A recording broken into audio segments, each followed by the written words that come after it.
Khulna city নির্বাচনে পরাজয় নিশ্চিত জেনেই বিএনপি নেতারা উল্টাপাল্টা বক্তব্য দিচ্ছেন বলে মন্তব্য করেছেন আওয়ামী লীগের প্রচার ও প্রকাশনা সম্পাদক ডক্টর হাসান মাহমুদ। দুপুরে ঢাকা রিপোর্টার্স ইউনিটিতে এক আলোচনা সভায় এমন মন্তব্য করেন তিনি। বিএনপি নেতাদের হীনমন্যতার রাজনীতি থেকে বেরিয়ে আসার আহ্বানও জানান তিনি। যখন কোনো খেলায় কোনো দল আগে থেকে আঁচ করতে পারে যে খেলায় পরাজয় হবে, তখন রেফারি নিয়ে আগে থেকেই প্রশ্ন তোলে। ওনাদের কাজও হচ্ছে ঠিক সেরকম, আগে থেকেই বুঝতে পেরেছেন যে তাদের প্রার্থী বিপুল ভোটে পরাজিত হবে, আওয়ামী লীগের প্রার্থী তালুকদার আব্দুল খালেক বিপুল ভোটে জয়লাভ করবে, সেই জন্য আগে থেকে আবুল তাবুল বলা শুরু করেছে। এদিকে স্থগিত হওয়া গাজীপুর সিটি কর্পোরেশন নির্বাচনে ভোট গ্রহণ হবে 26শে জুন বিকেলে। নির্বাচন কমিশন নতুন তারিখ ঘোষণা করে। এদিকে নতুন তারিখ ঘোষণার পর আওয়ামী লীগ ও বিএনপির মেয়র প্রার্থী সন্তোষ প্রকাশ করেছে। দুই প্রার্থী এটিকে নিজেদের বিজয় হিসেবে দেখছে। আদালতে স্থগিত ঘোষণা ও আপিলের আদেশের পর গাজীপুর সিটি কর্পোরেশনের ভোট গ্রহণের নতুন তারিখ নির্ধারণ করল কমিশন। রোববার দুপুরে রাজধানীর আগারগাঁওয়ে নির্বাচন কমিশন সচিবালয়ে বৈঠক শেষে কমিশন সচিব জানান, ভোট হবে ঈদের পর 26শে জুন, আর প্রার্থীরা প্রচারণা শুরু করতে পারবেন 18 জুন থেকে। গাজীপুর সিটি কর্পোরেশনের নির্বাচন যেটা স্থগিত করা হয়েছিল মহামান্য হাইকোর্ট কর্তৃক, পরবর্তীকালে মহামান্য আপিল বিভাগ এটা স্থগিতাদেশ প্রত্যাহার করার ফলে আগামী 26 জুন মঙ্গলবার এই স্থগিতকৃত সিটি কর্পোরেশন নির্বাচন ভোট গ্রহণ অনুষ্ঠিত হবে। প্রার্থীরা 18 জুন থেকে আনুষ্ঠানিকভাবে তারা প্রচারণা শুরু করবে। নির্বাচন স্থগিত নিয়ে বিএনপি সরকারের বিরুদ্ধে যে মিথ্যাচার করেছিল, নতুন তারিখ ঘোষণার মধ্য দিয়ে তা মিথ্যা প্রমাণিত হয়েছে বলে মন্তব্য করেছেন আওয়ামী লীগের মেয়র প্রার্থী। আমি মনে করি বিএনপি যে মিথ্যাচারণ করেছিল, বলেছিল সরকার, আমি এবং নির্বাচন কমিশনার এই নির্বাচনকে বন্ধ করার পায়তারা করেছি, সেটাই আদালত মাধ্যমে প্রমাণ করেছি। আমি নিজেও গিয়া এই মামলার বাদী হয়ে মামলার পক্ষপাতিত্ব করে আমি মামলার বিরুদ্ধে আপিল করেছি। সেই জন্যই আদালত এবং সরকার এবং আওয়ামী লীগ এবং নির্বাচন কমিশনার সবাই সহযোগিতা করেছে। সেই জন্য আমি মনে করি এটা সত্যের জয় হয়েছে। এদিকে নতুন তারিখ দেয়ায় সন্তোষ প্রকাশ করে বিএনপি প্রার্থী বলেছেন, জনগণের চাপের কারণেই গাজীপুর নিয়ে সরকারের নীল নকশা বাস্তবায়ন হয়নি। বিএনপি প্রার্থী নির্বাচনের জন্য মহামান্য আদালতের শরণাপন্ন হওয়ার ফলেই সরকার দলের লোকেরা নীল নকশাটি বাস্তবায়ন করতে পারে নাই। চলতি মাসের 15 তারিখে গাজীপুর ও খুলনা সিটি নির্বাচনে ভোট গ্রহণের কথা থাকলেও 9 দিন আগে 6ই মে সীমানা সংক্রান্ত জটিলতায় এক রিট আবেদনের প্রেক্ষিতে গাজীপুর নির্বাচন স্থগিতের আদেশ দেন আদালত। পরে ইসি, আওয়ামী লীগ ও বিএনপি তিন পক্ষের আপিলের প্রেক্ষিতে 28শে জুনের মধ্যে নির্বাচন সম্পন্ন করতে 10ই মে রায় দেন আপিল বিভাগ। মাহমুদ রাকিব, সময় সংবাদ। এবার অন্য প্রসঙ্গ।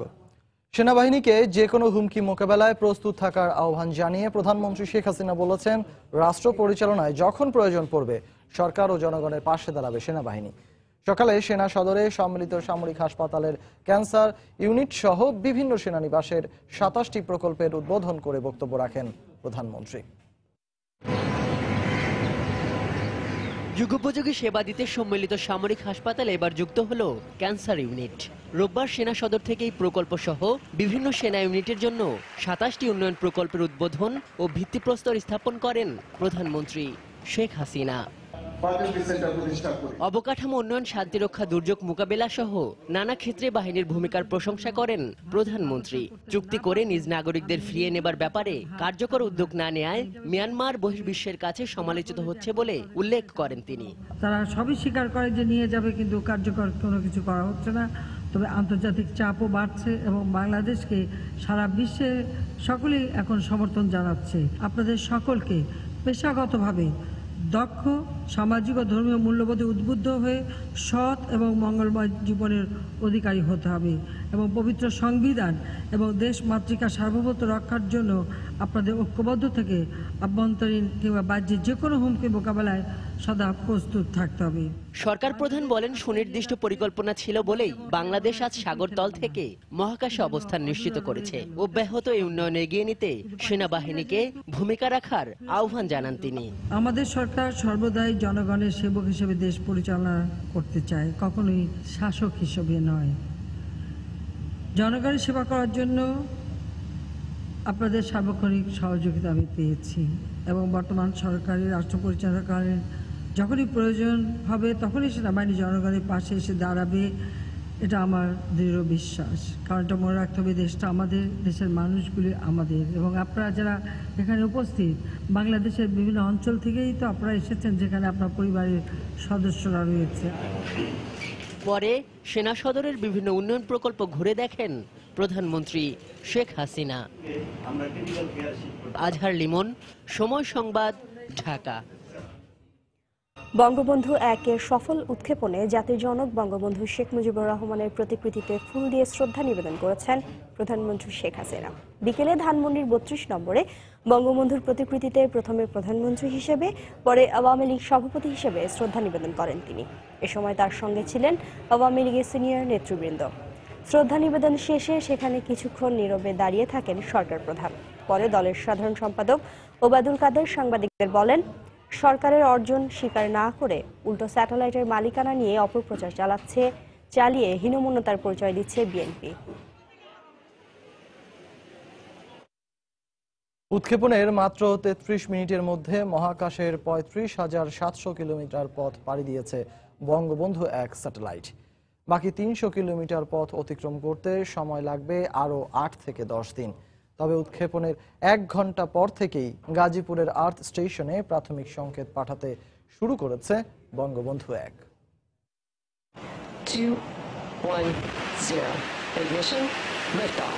বাংলাদেশ সময় শুক্রবার দিবাগত রাত 2:14 যুক্তরাষ্ট্রের ফ্লোরিডার মহাকাশ কেন্দ্র স্পেস এক্স থেকে বঙ্গবন্ধু ১ স্যাটেলাইট বহনকারী রকেটটি সফলভাবে উৎক্ষেপণ করা হয়। গন্তব্য জিও স্টেশনার ট্রান্সফার অরবিট। এই গন্তব্যে পৌঁছতে স্যাটেলাইটটিকে পাড়ি দিতে হবে ৩৬,০০০ কিলোমিটার পথ। তবে অতি দ্রুত গতির রকেট মাত্র ৩৩ মিনিটে স্যাটেলাইটটিকে পৌঁছে দেয় মহাকাশের ৩৫,৭০০ কিলোমিটার উচ্চতায়। বাকি আর মাত্র ৩০০ কিলোমিটার। কিন্তু এই অল্প পথ অতিক্রমে সময় লাগবে ৮ থেকে ১০ দিন। মহাকাশের এই স্তরে বিভিন্ন গ্রহাণু ও অন্যান্য স্যাটেলাইট থাকায় অত্যন্ত সতর্কতার সঙ্গে নিজের কক্ষপথের দিকে এগোচ্ছে বঙ্গবন্ধু স্যাটেলাইট ১। তবে উৎক্ষেপণের ১ ঘন্টা পর থেকে গাজীপুর গ্রাউন্ড স্টেশন স্যাটেলাইটটি থেকে প্রাথমিক সংকেত পাওয়া শুরু করেছে বলে জানিয়েছেন প্রকল্প সংশ্লিষ্টরা। এয়ার ট্রাফিক এড়িয়ে নির্দিষ্ট স্থানে অবস্থান নিতে স্যাটেলাইটটি এখন নিজস্ব কক্ষপথে পৌঁছানোর উদ্দেশ্যে এগিয়ে যাচ্ছে। তবে নিজস্ব কক্ষপথে পৌঁছানোর আগ পর্যন্ত স্যাটেলাইটটি যুক্তরাষ্ট্র, ইতালি ও দক্ষিণ কোরিয়ার স্পেস এক্স এর 3টি গ্রাউন্ডের নিয়ন্ত্রণে রয়েছে বলে জানিয়েছেন প্রকল্প সংশ্লিষ্টরা। ইমতিয়াজ আহমেদ, সময় সংবাদ, ঢাকা। দৃশ্যমান হলো স্বপ্নের পদ্মা সেতুর আরও একটি স্প্যান। এ নিয়ে সেতুতে বসলো মোট 4টি স্প্যান। সব মিলে সেতুর দৈর্ঘ্য এখন 600 মিটার বা আধা কিলোমিটারেরও বেশি। সেতুর কাজের অগ্রগতিতে খুশি সাধারণ মানুষ। প্রকল্প এলাকা থেকে সাইফুল ইসলামের ছবিতে বিস্তারিত জানাচ্ছেন এহসান জুয়েল। পদ্মার বুকে এক টুকরো স্বপ্ন জাগছে ধীরে ধীরে। কমলপলির গন্ধ তাতে হয়তো নেই, আছে আশায় বুক বাঁধার প্রেরণা। 37 ও 38 নম্বর পিলারের উপর গত বছরের 30 আগস্ট প্রথম স্প্যানটি বসানোর মধ্য দিয়ে সেতু দৃশ্যমান করা শুরু। সে দুটি পিলারের সঙ্গে জোড়া দিয়ে জাজিরা প্রান্তের দিকে বাড়ানো হচ্ছে সেতুর দৈর্ঘ্য। রোববার 4 নম্বর স্প্যানটি বসানো হয় 40 ও 41 নম্বর পিলারের উপর। আশাবাদী দুই পারের মানুষ। আমাদের জায়গা সম্পত্তি গেছে, জায়গা সম্পত্তি তাতে কোনো দুপতাপ নাই, মানে একে একে স্প্যান 4টা বসে গেছে গা। আর যেটা স্প্যান হচ্ছে খবর পাইছি তা দেখতে আইছি আর কি। ভালোই লাগতেছে, হ্যাঁ 4টাই বসানো হয়েছে। 41টি স্প্যান জোড়া দিয়ে হবে পুরো সেতু। পিলার প্রস্তুত করে এক একটি স্প্যান বসাতে সময় লাগছে গড়ে 2 মাস। জাজিরা প্রান্তে পাড় থেকে সেতু দূরত্ব এখন 50 মিটারেরও কম। আরেকটি স্প্যান বসানো হলেই এখানকার কাজ শেষে স্প্যান বসানো শুরু হবে মাওয়া প্রান্তে। তখন নদীর দুই পাশেই দৃশ্যমান হবে সেতুর কাজ। এ লক্ষ্যে মাওয়া প্রান্তে 2টি পিলারের কাজ পুরো শেষ এবং একসঙ্গে চলছে আরো 7 পিলারের কাজ। প্রকল্প সংশ্লিষ্টদের দাবি, এখন পর্যন্ত সেতুর কাজে 87% অগ্রগতি হওয়ার কথা থাকলেও হয়েছে 60%। সামনের বর্ষা মৌসুমে আরো কমে আসবে কাজের গতি। 4টি স্প্যান অর্থাৎ 600 মিটারের পদ্মা সেতু এখন দৃশ্যমান। অঙ্কের হিসাবে 6.15 কিলোমিটার পদ্মা সেতুর মধ্যে কাজ হয়েছে 10/1 তবে অঙ্ক অনেক কথাই বলে। বাস্তবতা হলো, কোটি মানুষের স্বপ্নকে ধারণ করে যে পদ্মা সেতুর ভিত রচনা হয়েছে, সেখানে এরকম এক একটি স্প্যান যোগ হওয়ার মাধ্যমে সেই আশাবাদের জায়গা আরও বেশি পোক্ত হয়। এহসান জুয়েল, সময় সংবাদ, জাজিরা, শরীয়তপুর। রাত 11টার সময় আরো থাকছে। চট্টগ্রামে হাজার কোটি টাকা মূল্যের মাদক গুড়িয়ে দিল কোস্টগার্ড, অভিযান অব্যাহত রাখার ঘোষণা।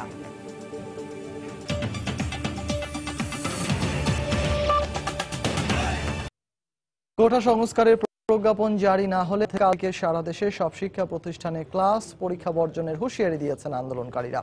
সকালে ঢাকা বিশ্ববিদ্যালয়ের কেন্দ্রীয় গ্রন্থাগারের সামনে থেকে বিক্ষোভ মিছিল শেষে এ ঘোষণা দেয় তারা। দাবির সমর্থনে রাজশাহী, সিলেট, বরিশাল সহ সারা দেশের বিভিন্ন বিশ্ববিদ্যালয়ে কর্মসূচি পালন করেছেন শিক্ষার্থীরা। যে 5 দফা দাবি উত্থাপন করেছিলাম সেটা প্রজ্ঞাপন আকারে জারি করতে হবে, আর না হলে আগামীকালকে থেকে দেশের প্রতিটি কলেজ, বিশ্ববিদ্যালয়ে অনির্দিষ্টকালের জন্য ক্লাস পরীক্ষা বর্জন থাকবে, পাশাপাশি ছাত্র ধর্মঘট পালিত হবে। প্রধানমন্ত্রী শেখ হাসিনার ঘোষণার পরও কোটা সংস্কারে শিক্ষার্থীদের আন্দোলন অযৌক্তিক বলে মন্তব্য করেছেন সড়ক পরিবহন ও সেতু মন্ত্রী ওবায়দুল কাদের। মন্ত্রী অ্যাডভোকেট কামরুল ইসলাম বলেছেন, বিপক্ষ শক্তিকে শক্তিশালী করতেই একটি রাজনৈতিক দলের ছত্রছায়ায় কোটা আন্দোলনের নামে ষড়যন্ত্র হচ্ছে। সকালে আলাদা আলাদা অনুষ্ঠানে তারা কোটা পদ্ধতির সংস্কার নিয়ে কথা বলেন। আন্দোলনের পরিপ্রেক্ষিতে জাতীয় সংসদে প্রধানমন্ত্রী শেখ হাসিনা কোটা বাতিলের আশ্বাস দিলে আন্দোলন স্থগিত করে প্রজ্ঞাপন জারি করতে 7 মে পর্যন্ত সময় বেঁধে দেয় আন্দোলনকারীরা। কিন্তু এখনো প্রজ্ঞাপন জারি কিংবা এ নিয়ে কোনো সুনির্দিষ্ট নির্দেশনা না থাকায় রোববার সকাল থেকে আবারও মাঠে নামে কোটা সংস্কার আন্দোলনকারীরা। অধিকার ছিনতাই করার জন্য তারা এই অবস্থায় রোববার সকালে জাতীয় প্রেস ক্লাবে এক আলোচনা সভায় খাদ্যমন্ত্রী অ্যাডভোকেট কামরুল ইসলাম বলেন, মুক্তিযোদ্ধার সন্তানদের বঞ্চিত করে বিপক্ষ শক্তিকে শক্তিশালী করতেই একটি রাজনৈতিক দলের ছত্রছায়ায় এই আন্দোলন চলছে।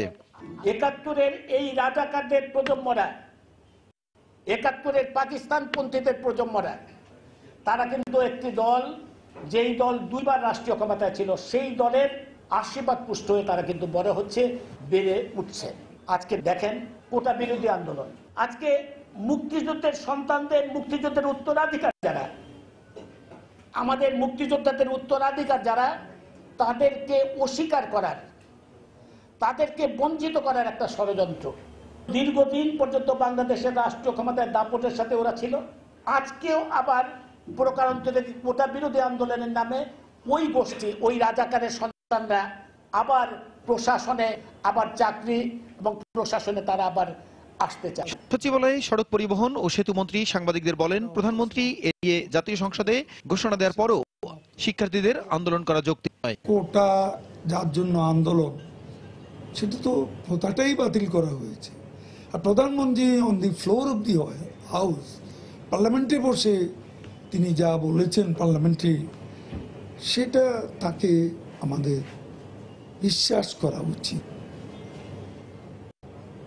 কারণ তিনি কথা দিয়ে কখনো কথা ব্রেক করেন না। প্রাইম মিনিস্টার পার্লামেন্টে যা বললেন সেটা আবার গেজেট প্রকাশের জন্য আন্দোলনের হুমকি, এটা বোধহয় সমীচীন না।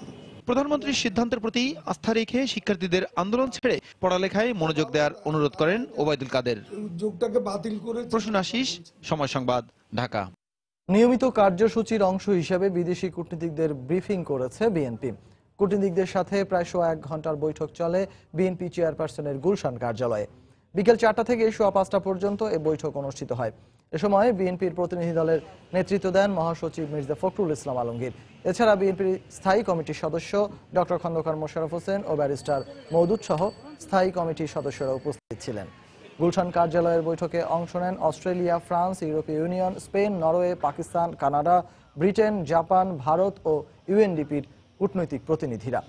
বর্তমান রাজনৈতিক পরিস্থিতি ও খালেদা জিয়ার মুক্তির দাবি ব্রিফিংয়ে তুলে ধরা হয় বলে বিএনপির মিডিয়া উইং থেকে জানানো হয়েছে।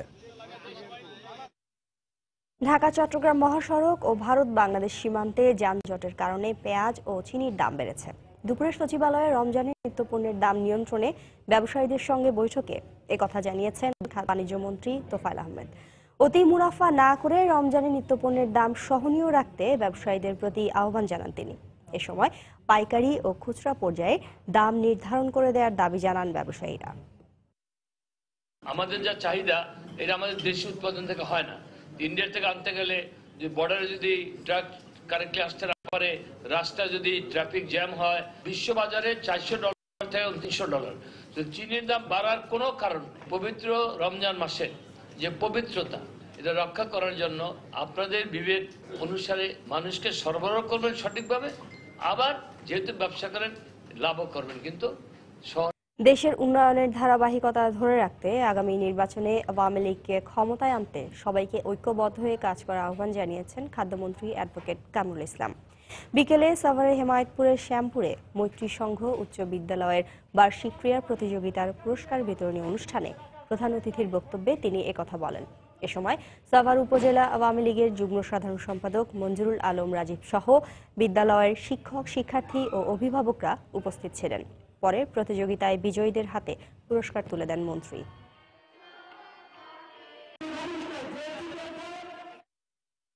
বঙ্গবন্ধু 1 স্যাটেলাইটের সফল উৎক্ষেপণ উদযাপন করেছে ছাত্রলীগ। সকালে ঢাকা বিশ্ববিদ্যালয়ের মধুর ক্যান্টিন থেকে একটি আনন্দ মিছিল বের করে ছাত্র সংগঠনটি। এতে বিশ্ববিদ্যালয়ের বিভিন্ন বিভাগ ও হলের নেতা কর্মীরাও যোগ দেন। পরে মিছিলটি বিশ্ববিদ্যালয় ক্যাম্পাস ঘুরে রাজু ভাস্কর্যের সামনে এসে শেষ হয়। পরে সেখানে এক সংক্ষিপ্ত সমাবেশে ছাত্রলীগ নেতারা বঙ্গবন্ধু 1 স্যাটেলাইট উৎক্ষেপণ হওয়ায় প্রধানমন্ত্রী শেখ হাসিনাকে অভিনন্দন জানান। চট্টগ্রামে গত 4 মাসে জব্দ করা 986 কোটি টাকা মূল্যের মাদক গুড়িয়ে দিল কোস্টগার্ড। আইন শৃঙ্খলা বাহিনীর এই অভিযান অব্যাহত থাকবে বলে জানানো হয়েছে। সকালে চট্টগ্রামের কোস্টগার্ড পূর্ব জোন কার্যালয়ে মাদকদ্রব্য ধ্বংসকরণ অনুষ্ঠানে একথা জানান স্বরাষ্ট্র মন্ত্রণালয়ের জননিরাপত্তা বিভাগের সচিব মোস্তফা কামাল উদ্দিন। এ সময় কোস্টগার্ড ও নৌবাহিনীর ঊর্ধ্বতন কর্মকর্তারা উপস্থিত ছিলেন। মাদকের বিরুদ্ধে সামাজিক আন্দোলন গড়ে তোলার আহ্বান জানান তারা। পরে গত বছরে জব্দকৃত 10,05,000 পিস ইয়াবা ও 1,500 বিয়ার ক্যান সহ বিপুল পরিমাণ মাদকদ্রব্য ধ্বংস করা হয়।